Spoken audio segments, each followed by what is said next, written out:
Jesus died for our sins, why should we do penance? It's an interesting question. The value of Christ's self-offering on the cross was infinite, more than enough to pay for all the sins of mankind. But it seems that even after God has forgiven the eternal consequences of our sins and restored our relationship with Him, He wants us to experience some negative consequences. It's rather like the situation in a family. When a child misbehaves, there need to be consequences.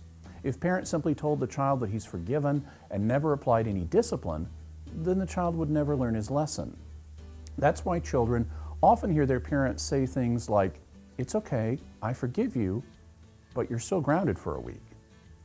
The Bible uses the image of parental discipline to express how God relates to us as His children. The book of Hebrews tells us that the Lord disciplines him who He loves and chastises every son whom He receives. It also tells us that He disciplines us for our good, that we may share in His holiness. So even when we've become children of God and been forgiven, God still disciplines us. He allows us to experience some consequences for our sins so that we may grow in holiness. That's why we do penance. It's a way of embracing discipline, of learning to discipline ourselves, to internalize discipline, and to build strength and self-control for the future. If we learn how to say no to ourselves as part of penance, we'll be better able to say no to temptations to sin in the future.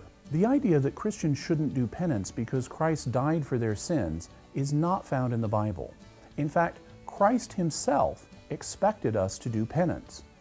At one point, Jesus was asked why His disciples did not fast, fasting being a form of penance, and He said that it was only a temporary situation. He compared Himself to the bridegroom at a wedding and His disciples to the wedding guests. Jesus pointed out that it's not appropriate to fast at a wedding celebration, but He went on to say, the days will come when the bridegroom is taken away from them, and then they will fast in that day. He expected fasting, and thus penance, to be a regular part of Christian practice. That's why in the Sermon on the Mount, He told the disciples, when you fast, do not look dismal like the hypocrites. Notice that He doesn't say, if you fast, but when you fast. He expects us to fast, and He's giving us instructions on how to do it. By voluntarily fasting and using other forms of penance, we embrace spiritual discipline that will, as the book of Hebrews says, help us grow in holiness.